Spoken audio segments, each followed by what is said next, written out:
عزت مآب وزیر اعظم جناب نریندر مودی صاحب، عزت مآب ریل منسٹر جناب اشونی ویشنو صاحب، عزت مآب لیفٹیننٹ گورنر جموں کشمیر جناب منوج سنہا صاحب، عزت مآب MOS PMO doctor Jitendra Singh صاحب، عزت مآب MOS ریلویز جناب سومنا صاحب،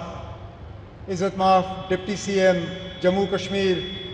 جناب سریندر چودھری صاحب، عزت مآب ممبر پارلیمنٹ جگل کشور صاحب،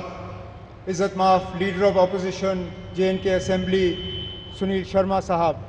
یہاں پہ آئے ہوئے بھائیوں بہنوں بزرگوں، وزیر اعظم صاحب، اس کو قسمت کہیے، مقدر کہیے، بیچ بیچ میں جب کبھی ریل کے کوئی بڑے پروگرام ہوئے تو کہیں نہ کہیں میری خوش قسمتی رہی ہے کہ ان کے ساتھ مجھے جڑنے کا موقع ملا۔ پہلی بار جب اننت ناگ ریل اسٹیشن کا انوگریشن ہوا اس میں، جب بانہال ریل ٹنل کھلا اس میں، اور میری شاید پہلی حکومت کا آخری پروگرام ٹھیک اسی جگہ آپ کے ساتھ 2014 میں۔ اور اتفاق کی بات یہ ہے وزیر اعظم صاحب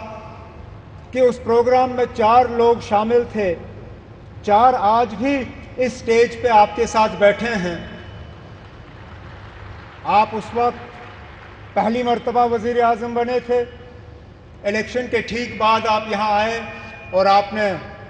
ماتا کی کرپا سے یہاں کٹرا ریلوے اسٹیشن کا انوگریشن کیا۔ اس کے بعد لگاتار 3 بار الیکشن جیت کے آپ وزیر اعظم اس ملک کے بنے رہے۔ آپ کے ساتھ آپ کے MOS PMO doctor Jitendra Singh صاحب، وہ بھی اس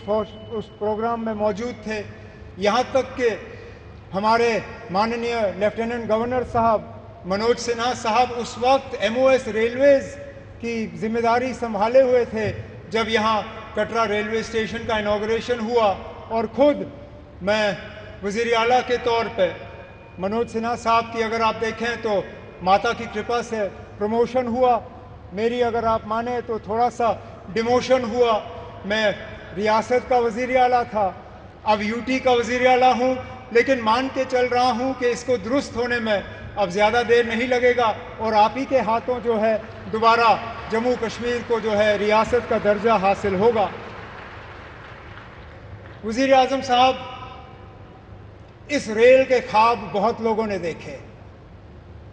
یہاں تک کہ کشمیر کو باقی ملک کے ساتھ جوڑنے کا خواب انگریزوں نے بھی دیکھا تھا، لیکن وہ پورا کر نہیں پائے۔ ان کا خواب تھا کہ اوڑی جہلم کے کنارے جو ہے وہ ریل لا کے کشمیر کو باقی ملک کے ساتھ جوڑیں، لیکن آج جو انگریز پورا نہیں کر پائے وہ آپ کے ہاتھوں پورا ہوا، اور جموں کشمیر کی وادی کو باقی ملک کے ساتھ جوڑ دیا گیا۔ اس موقع پہ مجھ سے بہت بڑی بھول ہوگی اگر میں پورو پردھان منتری جناب اٹل بہاری واجپئی صاحب کا اس موقع پہ شکریہ نہ کروں، کیونکہ یہ پروجیکٹ ضرور 1983-84 میں اس کا سنگ بنیاد رکھا گیا، اور میں نے پچھلے دنوں میڈیا کو ہنستے ہوئے کہا کہ جب یہ پروجیکٹ شروع ہوا میں 8ویں کلاس کا بچہ تھا، آج میری عمر 55 ہو گئی ہے، میرے بچے بھی کالج پار کر گئے ہیں، اب جا کے یہ پروجیکٹ مکمل ہوا، اور یہ تب ہوا جب کہ واجپئی صاحب نے اس کو پروجیکٹ آف نیشنل امپورٹنس کا درجہ دے کے اس میں بجٹ میں جو ہے پراودھان کر کے یہ پروجیکٹ آج مکمل ہوا۔ اس پروجیکٹ سے جموں کشمیر کو بھرپور فائدہ ہوگا، لوگوں کا آنا جانا رہے گا، ٹورزم سے اس کو فائدہ ہوگا، یہاں کے رہنے والوں کو فائدہ ہوگا۔ جیسے میں آپ کو ابھی کہہ رہا تھا، یہاں بارش پڑتے ہی جب ہائی وے بند ہو جاتا ہے تو جہاز والے ہمیں لوٹنا شروع کر جاتے ہیں،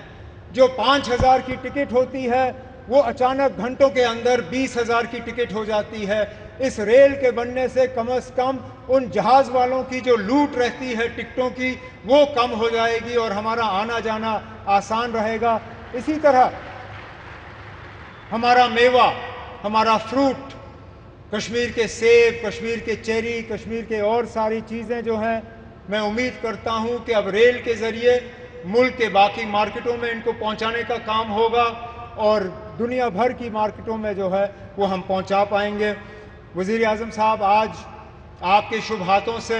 یہ ایک اور انفراسٹرکچر پروجیکٹ جموں کشمیر کا جو ہے مکمل ہوا ہے۔ اسی طرح کے کئی اور پروجیکٹس جو ہیں وہ تیزی سے آگے بڑھ رہے ہیں، چاہے جموں کا رنگ روڈ ہو، چاہے سری نگر کا رنگ روڈ ہو، چاہے دلی امرتسر کٹرا کا ایکسپریس وے ہو، چاہے جموں سری نگر 4 لیننگ ہائی وے کا کام ہو، جموں ایئرپورٹ کے ایکسپینشن کا کام، سری نگر ایئرپورٹ کے ایکسپینشن کا کام، جموں یہ ریلوے کے نیٹ ورک کا ایکسپینشن، ان سب چیزوں کو جو ہے تیزی سے مکمل کر کے ہمارا پورا ارادہ ہے اور ہماری مکمل کوشش ہے کہ جو وکست جموں کشمیر، وکست بھارت کا جو آپ نے نعرہ دیا ہے اس کو پورا رنگ بھر کے ہم مکمل کر کے یہاں کے لوگوں کے حوالے کر لیں گے۔ لیکن آج اس موقع پہ جموں کشمیر کے لوگوں کی طرف سے وزیر اعظم صاحب، میں آپ کا دل کی گہرائیوں سے اس موقع پہ شکریہ اور مبارکباد کرتا ہوں۔ بہت بہت شکریہ۔